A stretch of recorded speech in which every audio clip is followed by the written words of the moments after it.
आज के लेक्चर में हम स्टार्ट करेंगे refraction from rare to denser medium. Rare to denser medium के अंदर refraction at convex spherical refracting surfaces. Means अब हमें स्टडी करना है कि जो स्फेरिकल रिफ्रैक्टिंग सरफेसेस होते हैं उनके अंदर रिफ्रैक्शन किस तरह से होता है। तो इसके लिए सबसे पहले हम एक कन्वेक्स स्फेरिकल रिफ्रैक्टिंग सरफेस लेते हैं। अब यहाँ पे कन्वेक्स है, जिस तरह से कन्वेक्स लेंस होता है ये वाला लेंस हो गया। अब यहाँ पर हमने क्या कर दिया, इसका एक सरफेस रिमूव कर दो और यहां से इसको इस तरह से बना दो। तो ये वाला पोर्शन तो सॉलिड ही था, यहाँ पे क्या था, लेंस था ना, ये वाला पोर्शन सॉलिड था। और जब हम इसकी ये वाली बाउंड्री रिमूव कर देंगे तो इसका ये पूरा पोर्शन ही सॉलिड बन जाएगा। सॉलिड का मतलब है कि वो डिफरेंट मटेरियल का है। तो अब कन्वेक्स स्फेरिकल रिफ्लेक्टिंग सरफेस हम इस तरह से ड्रॉ करेंगे। यहाँ पे ये जो सॉलिड मटेरियल है दैट मीन्स ये एक डेंसर मीडियम है। Denser medium, denser medium means जिसका रिफ्रैक्टिव इंडेक्स होगा, कुछ ना कुछ रिफ्रैक्टिव इंडेक्स की वैल्यू होगी और वो रिफ्रैक्टिव इंडेक्स एयर के रिफ्रैक्टिव इंडेक्स से ग्रेटर होगा। तो यहाँ पर ये हमने डेंसर मीडियम लिया है। अब इसको हम ऐसे प्लॉट कर सकते हैं या फिर इस तरह से प्लॉट कर सकते हैं। डेंसर मीडियम को हम यहां पर भी दिखा सकते हैं इस तरफ, ये प्रिंसिपल एक्सिस है, प्रिंसिपल एक्सिस। अब यहां पर भी डेंसर मीडियम हो सकता है। अब हमें कैसे पता चलेगा कि हमें ये वाला फिगर ड्रॉ करना है या ये वाला फिगर ड्रॉ करना है। तो यहाँ पे स्टेटमेंट देखते हैं, इन्होंने कहा है रिफ्रैक्शन, रिफ्रैक्शन फिनोमेना हमें एक्सप्लेन करना है from rare to denser medium. Rare mean air से, तो यहाँ पे इसके इस साइड एयर है, air to denser medium, denser medium में एयर, रेयर टू डेंसर में। अब यहाँ पर तो डेंसर टू रेयर हो जाएगा, उल्टा हो जाएगा। तो मीन्स इस स्टेटमेंट के अकॉर्डिंग हमें ये वाला फिगर कंसीडर करना पड़ेगा। अब जो स्फेरिकल रिफ्लेक्टिंग सरफेसेस होते हैं उनके अंदर ऑब्जेक्ट जो होता है उसको हम इस तरह से नहीं लेते हैं। ऑब्जेक्ट को एक पॉइंट पार्टिकल की तरह ट्रीट किया जाता है। तो कोई भी ऑब्जेक्ट जो होता है वो एक पॉइंट पार्टिकल है। जैसे यहाँ पर ये हमने ले लिया तो ये हो गया ऑब्जेक्ट। स्फेरिकल रिफ्लेक्टिंग सरफेस में ऑब्जेक्ट का मतलब एक पॉइंट साइज का पार्टिकल। अब यहाँ पर जो इसका कर्वेचर है वो डेंसर मीडियम की तरफ है। दैट मीन्स इसका जो सेंटर ऑफ कर्वेचर है वो इस जगह पर होगा, ये होगा C. C means centre of curvature.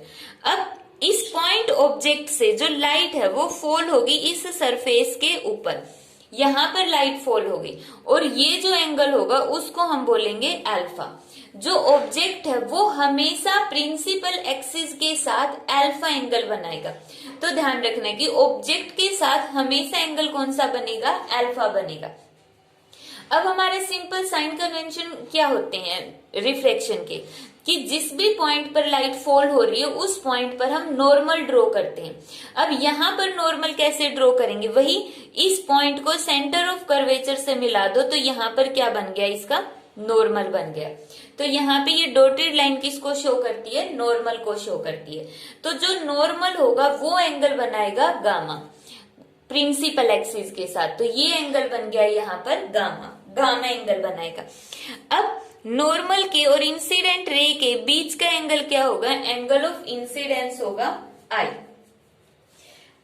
अब यहाँ पर देखो जो लाइट होगी, इस साइड में अगर मीडियम रेयर है और इस साइड में मीडियम डेंसर है, तो जब भी लाइट रेयर टू डेंसर जाती है तो कहां पर बेंट होती है, टुवर्ड द नॉर्मल। तो वैसे तो इस लाइट को ऐसे सीधे चले जाना चाहिए था, बट जब लाइट है मीडियम चेंज होगा तो उसका पाथ भी चेंज होगा।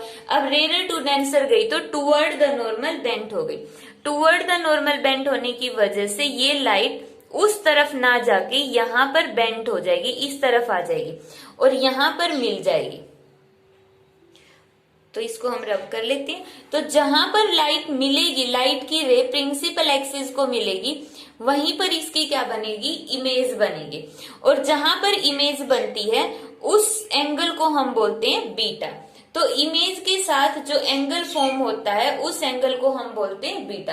तो अल्फा एंगल बनता है हमेशा ऑब्जेक्ट के साथ, नॉर्मल के साथ बनता है गामा, इमेज के साथ बनता है बीटा एंगल।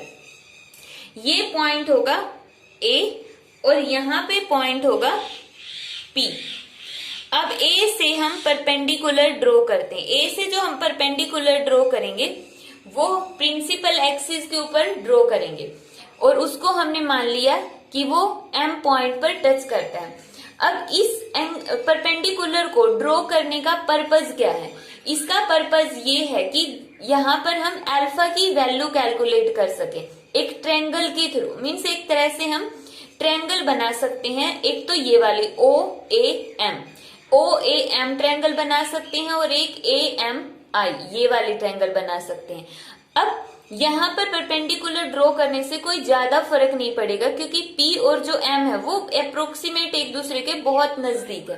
डायग्राम में थोड़ा सा दूर लग रहे हैं लेकिन जब हम परपेंडिकुलर ड्रॉ करते हैं तो वो डिफरेंस बिल्कुल माइनर सा होता है, तो इससे कोई हमारी कैलकुलेशन पर ज्यादा इफेक्ट नहीं पड़ेगा।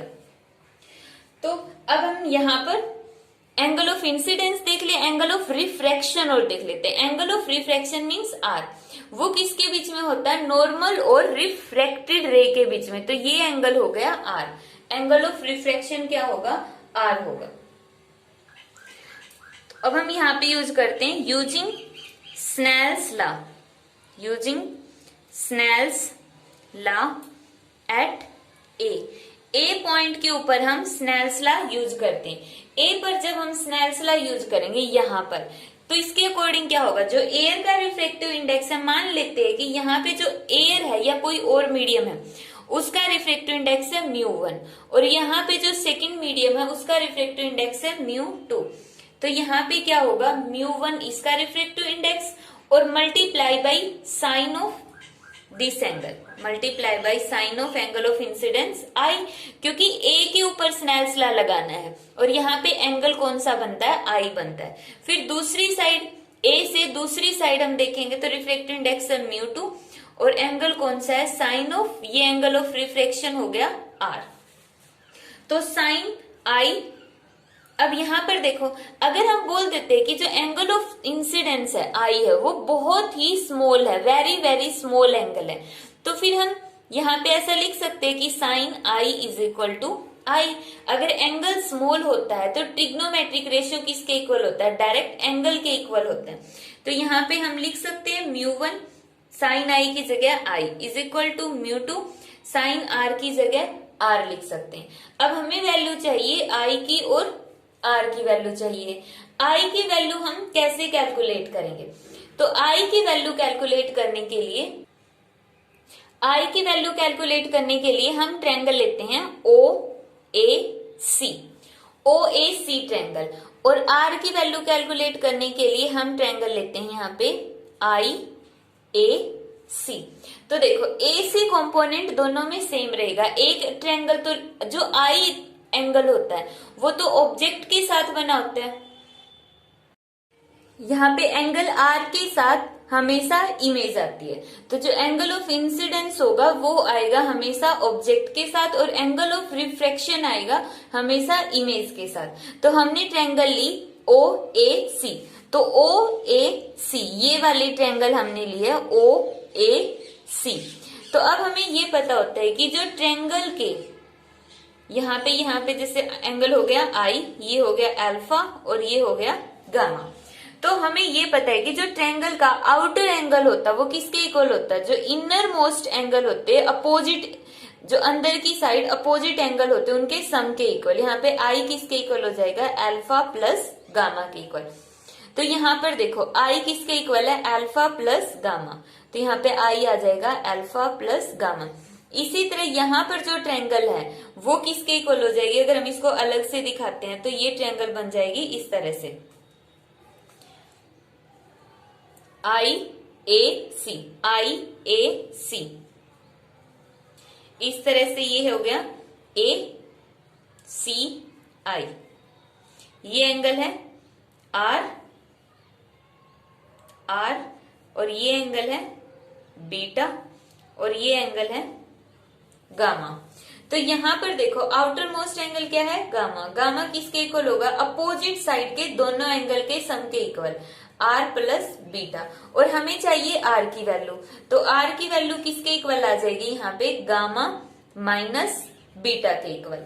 तो यहाँ पे ये चीज हमेशा याद रखनी है कि जो आई होगा उसके साथ ऑब्जेक्ट आता है और ऑब्जेक्ट का एंगल है अल्फा और गामा दोनों के अंदर ही आएगा। तो आई और अल्फा का रिलेशन होता है और इमेज के साथ कौन सा एंगल आता है आर और इमेज का एंगल क्या होता है बीटा। तो आर और बीटा आते हैं और गामा दोनों के अंदर आएगा। बस डिफरेंस क्या होगा, प्लस माइनस का डिफरेंस होगा जितने भी हम आगे टॉपिक्स पढ़ेंगे। तो यहाँ पे हमने आई की और आर की वैल्यू कैलकुलेट कर ली जो हम यहाँ पर इस इक्वेशन में पुट करेंगे। तो यहाँ पे हम पुट करते μ1 आई की वैल्यू हो गई alpha plus gamma is equal to μ2 R की वैल्यू हो गई गामा माइनस बीटा। अब यहां से हमने आई की और आर की वैल्यू पुट कर दी है। अब हम अल्फा की वैल्यू निकालते। अल्फा क्या है, एक एंगल है और हमें पता है एंगल का फॉर्मूला क्या होता है, angle is equal to arc by radius. Angle का फॉर्मूला होगा आर्क बाई रेडियस। यहाँ पे एंगल क्या है अल्फा। अब अल्फा के सामने की आर्क क्या है, आर्क का मतलब अल्फा के सामने की साइड, वो क्या है alpha is equal to A M और डिवाइड बाई रेडियस। रेडियस का मतलब O M. O M alpha किसके इक्वल होगा A M by O M. तो यहाँ पे जो जितने भी ये एंगल है अल्फा गामा गामा और बीटा, इनके ऊपर हमें यही फॉर्मूला अप्लाई करना है, angle is equal to arc by radius. तो अल्फा की जगह हम पुट करेंगे A M by O M. इसी तरह गामा किसके इक्वल आ जाएगा, गामा सी के साथ बना हुआ एंगल है तो गामा के सामने की साइड ए एम, तो यहाँ पे भी A M divide by radius क्या है एम सी।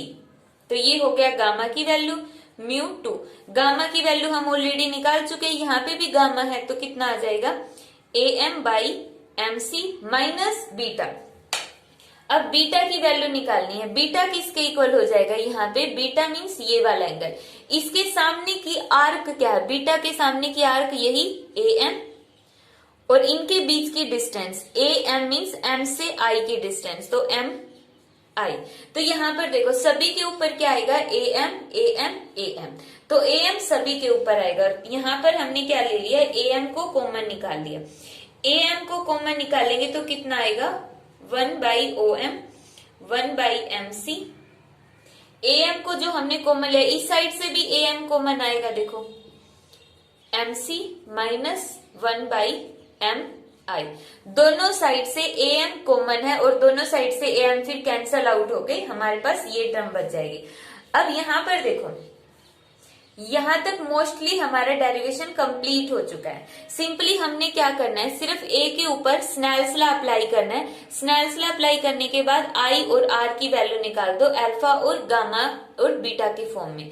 और अल्फा बीटा गामा एंगल है, एंगल का फॉर्मूला होता है आर्क बाई रेडियस, तो वो सारी वैल्यूज हमने यहाँ पे पुट कर दी। अब हम नेक्स्ट सोल्व करते हैं। अब यहाँ पे देखो जो ओ एम है, ओ एम क्या है ऑब्जेक्ट की डिस्टेंस। अब हम इसके अंदर ऑप्टिक्स के अंदर ऑब्जेक्ट की डिस्टेंस को रिप्रेजेंट करते हैं यू से, क्योंकि ओ हमारे पास ऑब्जेक्ट है। ओ अगर हमारे पास ऑब्जेक्ट है, ऑब्जेक्ट की डिस्टेंस होगी यू।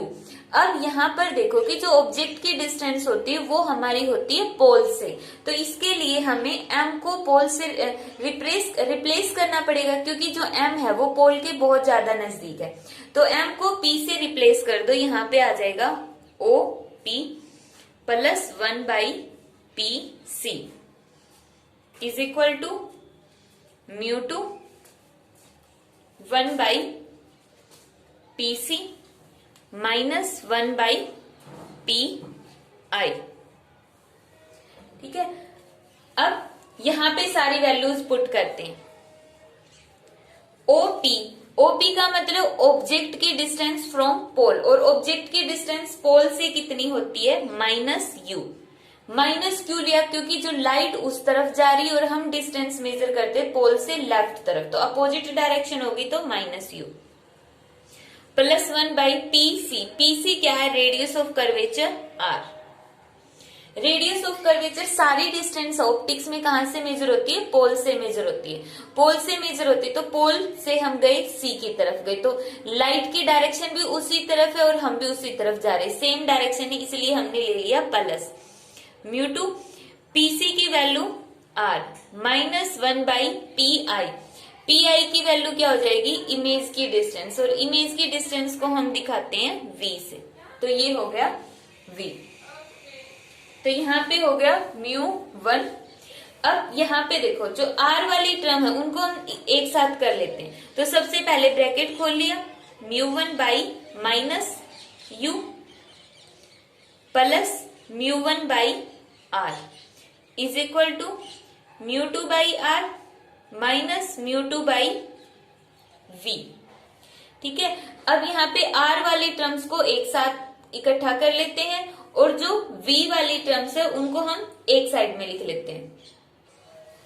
इसके लिए हमने लिया μ1 माइनस u, v वाली टर्म इस साइड में नेगेटिव है तो इस साइड में क्या हो जाएगी, पॉजिटिव, तो यह आ जाएगा μ2 by v is equal to μ2 by r, और ये वाली टर्म जब हम राइट साइड में लेकर जाएंगे तो किसकी हो जाएगी, नेगेटिव की, minus u1 by r।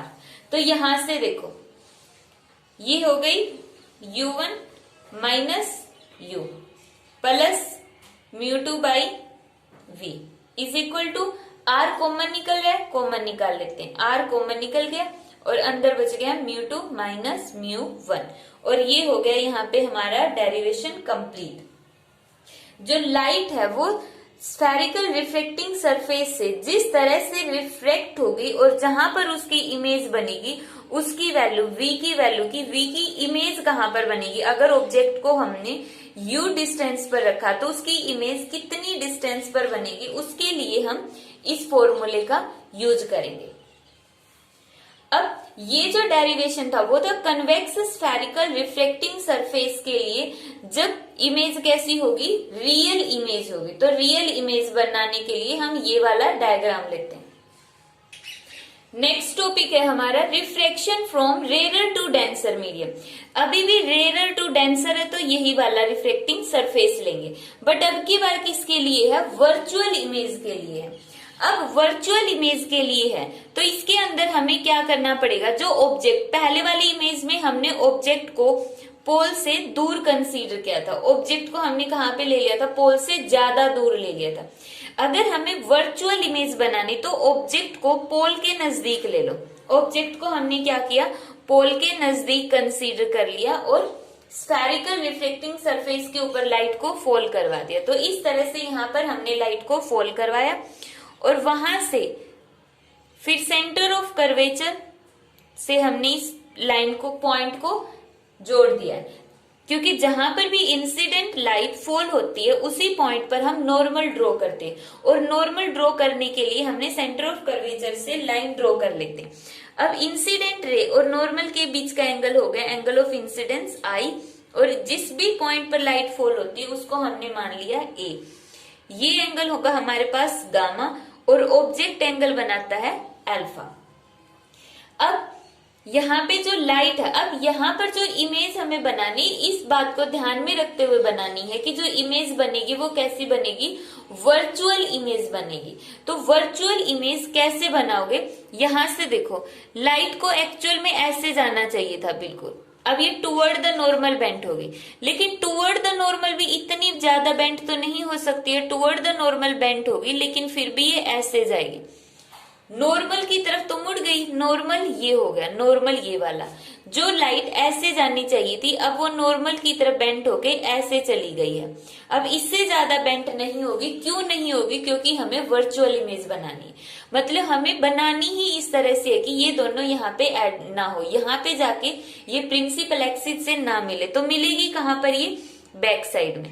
Back side में मिलाने के लिए इसको पीछे की तरफ बढ़ा दो और जहां पर मिल गई वहीं पर इसकी क्या बन जाएगी, इमेज बन जाएगी। और यहाँ पे एंगल क्या बन जाएगा, बीटा, एंगल बन गया बीटा। ठीक है, ये हमें खुद ध्यान रखना पड़ेगा कि अगर वर्चुअल इमेज बनानी है तो ऑब्जेक्ट को पोल के ज्यादा नजदीक ले लो, क्योंकि जितना ज्यादा ऑब्जेक्ट पोल के नजदीक जाएगा ये वाली लाइट उतना ही प्रिंसिपल एक्सिस से दूर होती जाएगी। ये हम 10th क्लास में जो हम इमेज ड्रॉ करते थे लेंस में और मिरर में, वहां पे अच्छे से स्टडी कर चुके हैं। तो स्टार्ट करते हैं। उससे पहले हम यहाँ पे एंगल ऑफ रिफ्रैक्शन देख लेते हैं। नॉर्मल के बीच में और रिफ्लेक्टेड रे के बीच में एंगल ऑफ रिफ्रैक्शन होगा आर होगा। तो वही ए के ऊपर स्नेल्स लॉ अप्लाई करेंगे जैसे हमने पहले किया था। तो कितना आ जाएगा, μ1 i is equal to μ2 r। सारा डेरिवेशन सेम होगा लगभग, बस i और r की वैल्यू डिफरेंट होगी। अब वही देखो, i की वैल्यू अगर हमें कैलकुलेट करनी है तो मैंने बताया था कौन सी ट्रायंगल होगी, ओ ए सी। और r के लिए, r किसके साथ होता है, इमेज के साथ, तो आई ए सी ये होगा। ठीक है, इनमें आएगा आई गामा अल्फा, अल्फा गामा और आई, और इसमें आएगा बीटा गामा और आर, बीटा गामा और आर एंगल आएगा। ठीक है, तो इनका रिलेशन फाइंड आउट करना बस हमें। तो इसके लिए सबसे पहले ट्रायंगल लेते हैं ओ ए सी। ये जो ओ ए सी ट्रायंगल है, ओ ए सी, तो ये वाला एंगल हो गया अल्फा, ये वाला हो गया गामा, और ये हो गया आई। तो इस केस में angle I is equal to angle alpha plus angle gamma हो गया। तो आई की वैल्यू निकालनी थी, आई की वैल्यू तो हमने निकाल दी, आई किसके इक्वल आ गया, गामा प्लस अल्फा के इक्वल आ गया। और फिर हमें निकालनी आर की वैल्यू, आर के लिए हम यूज करेंगे आई ए सी।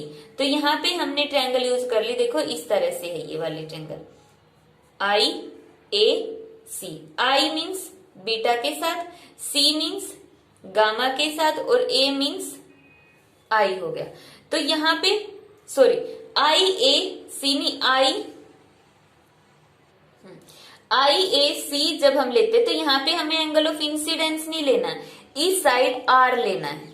ठीक है, इसका ध्यान रखना है। जैसे अभी मैंने गलती की, तो यहाँ पे ध्यान रखना है कि यहाँ पे हमें आई नहीं लेना, आर लेना है। आर लेना है तो हमें ये वाला एंगल लेना पड़ेगा, तो इस साइड वाला एंगल हो गया आर। तो यहाँ से आर किसके इक्वल आ गया, R is equal to beta plus gamma.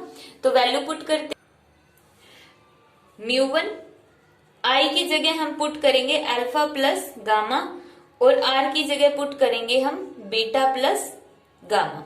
उसके बाद वही अल्फा की जगह वैल्यू पुट करो। देखो अल्फा किसके इक्वल होता है, अल्फा वही angle, angle is equal to arc by radius. तो सबसे पहले ए से परपेंडिकुलर ड्रॉ करेंगे हम प्रिंसिपल एक्सिस पर, जो किस पॉइंट पर फॉल होगा, एम पॉइंट के ऊपर। तो अल्फा, अल्फा के सामने की साइड है ए एम, और अल्फा ओ के साथ अटैच्ड है, मीन्स ओ के साथ एंगल बना रहा, तो ओ की एम से distance O M plus gamma, gamma हो गया ये। तो गामा किसके इक्वल होगा, angle is equal to arc by radius, arc by radius means A M by M C is equal to μ2। अब बीटा, बीटा किसके इक्वल होगा, beta is equal to A M by beta, beta के सामने की side A M, और beta किसके साथ बना हुआ, आई के साथ, तो नीचे आ जाएगा आई एम प्लस। अब यहाँ पे नेक्स्ट है गामा एंगल, गामा के लिए हम ऑलरेडी सोल्व कर चुके, क्या आएगा, A M by M C. अब यहाँ से दोनों साइड से वही ए एम कॉमन लेके कैंसल आउट कर दो, तो यहाँ पे आ जाएगा μ1 by O M plus 1 by M C is equal to μ2, और यहाँ पे आ जाएगा M I plus 1 by M C. तो यहाँ पे आ गया μ1 और दिस टर्म। अब वही सिंपली, अब m है वो p के नजदीक है, तो यहाँ पे हम m को p से रिप्लेस कर सकते हैं, या फिर डायरेक्ट वैल्यू पुट कर दो। ओ एम मतलब कि m का मतलब पोल ही हो गया, तो पोल से ऑब्जेक्ट की डिस्टेंस क्या होगी, u, और अपोजिट साइड में, लेफ्ट साइड में है, तो माइनस u। एम सी मतलब कि पीसी, एम सी का मतलब क्या है, पीसी, क्योंकि एम और सी क्या नजदीक नजदीक है, तो इसमें हम एक स्टेप बीच में ऐड कर सकते हैं। उस स्टेप के अंदर हम लिखेंगे कि एम पॉइंट पी के बहुत ज्यादा नजदीक है, इसलिए हम एम को पी से रिप्लेस कर सकते हैं। और उस स्टेप में सब कुछ सेम होगा, बस एम की जगह पी होगा, जैसे ओपी, पीसी, पीआई, पीसी। तो यहाँ पे एम सी मतलब पीसी, पीसी मतलब कि radius of curvature R is equal to μ2। M I means image की डिस्टेंस। अब इमेज कहाँ पर है, इस तरफ है, तो इमेज की वैल्यू यहाँ पे क्या हो जाएगी, माइनस वी, क्योंकि जो एम आई है, एम आई लेफ्ट साइड में है, लेफ्ट साइड की सारी वैल्यू नेगेटिव होती है, तो यहाँ पे हो जाएगा माइनस वी, और एम सी की वैल्यू फिर से आर। यहाँ पे फिर वही जो v वाली टर्म्स है उनको एक साइड में और r वाली सारी टर्म्स को एक साइड में रख लेंगे हम। तो ये हो जाएगा μ1 बाई माइनस यू, और ये वाली टर्म माइनस में इस साइड जाके हो जाएगी प्लस में, तो μ2 by V is equal to μ2 by R, और μ1 बाई आर प्लस का उस साइड जाके माइनस का μ1 बाई आर। तो यहां से कितना हो जाएगा u plus μ2 by V is equal to μ2 minus μ1 divide by R. तो ये होगा, ये हमारा आ गया डेरिवेशन वर्चुअल इमेज के लिए। जब रिफ्लेक्शन का फिनोमेना कहां पर देखते हैं हम, वर्चुअल इमेज के लिए देखते हैं कन्वेक्स स्फेरिकल रिफ्लेक्टिंग सरफेस के अंदर। तो उसका फॉर्मूला ये बनता है कि जैसे वो दे देंगे कि जो इस साइड मीडियम है, रेयर मीडियम, उसका रिफ्लेक्टिव इंडेक्स दे देंगे, डेंसर मीडियम का रिफ्लेक्टिव इंडेक्स दे देंगे, और रेडियस ऑफ कर्वेचर दे देंगे, u की वैल्यू दे देंगे और v पूछ लेंगे, या u और v की वैल्यू देके वो r पूछ लेंगे। तो इस तरह ये हमने आज किया है कि कन्वेक्स स्फेरिकल रिफ्लेक्टिंग सरफेस का, और कब किया है, रेयर टू डेंसर के अंदर। तो नेक्स्ट लेक्चर में हम देखेंगे डेंसर टू रेयर के अंदर। डेंसर टू रेयर मीन्स इस तरह वाला, कि जब पहले डेंसर मीडियम आएगा और फिर रेयर मीडियम आएगा।